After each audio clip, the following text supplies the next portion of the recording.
Remember after 9/11, Bill Maher got fired from his first show, Politically Incorrect, for a comment that was viewed as insensitive? Well, I got one here that is about the same issue, 9/11, and it is much, much worse than what Bill Maher said. Listen to John Hagee. If a nation does not obey the law of God, the judgment of God comes. Fast forward to the year 2001. That was a Shemitah year. What happened in the year 2001? 9/11 happened in America. Men with box cutters hijacked airliners. Those airliners were used as weapons of war to destroy the Twin Towers in New York City. And for the first time in American history since the British burned the White House in 1813, we were attacked on our own soil, and over 3,000 Americans died in that day. We still remember the people leaping from the towers to their death, and those towers coming down and billows of smoke rolling down the street. Never forget it. You could only say that this was the judgment of God on our country. 9/11 was God's judgment. 9/11 was God's judgment. Well, God is all-knowing and all-powerful and just, so that's like Hagee is saying, we had it coming. God was judging us. And I love God. God's my man. God, he's God. You can't disagree with him. And he said it's time for America to get attacked and innocent civilians to die. It is what it is, man. It's God's judgment. We had it coming. We deserved it. For supposedly ignoring, his non-existent God's laws. God is mad over all, how left-wing America has gotten, even though, unfortunately, when it comes to our policies, we're not left-wing at all. It's guys like Hagee and Jerry Falwell and Pat Robertson who are actually offensive. And I very rarely use that O card, the offensive card, because I'm a free speech absolutist. You can say whatever the hell you want to say. I really don't care. I'll disagree with you, I'll argue with you, but I'm not going to censor you for saying something I don't like.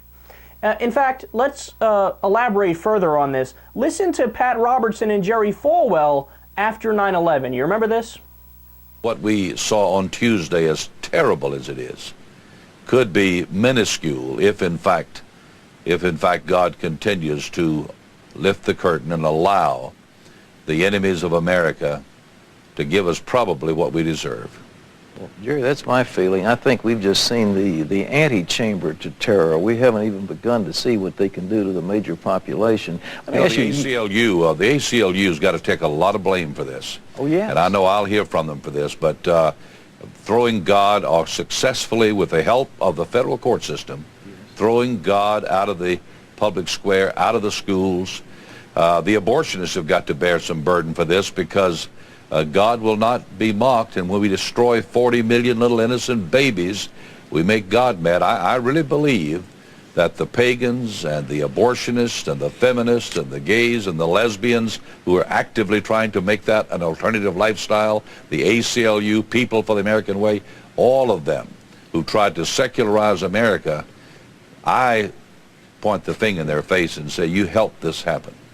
Well, I totally concur. Yes, liberals, gays, pro-choicers, feminists, people in favor of civil liberties, all of the non-religious people who are literally the least responsible for jihad, which was what 9/11 was, blame all them. Blame all them. It's not extremist religion and imperial U.S. foreign policy brought to you by the right wing that leads to this. No, it's none of that that's to blame. It's progressives who are to blame. Now compare all that with what Bill Maher said. We have been the cowards, lobbing cruise missiles from 2,000 miles away. That's cowardly. That is a Staying in the airplane yes. when it hits the building. That is Say what you want terribly, about it, not coward.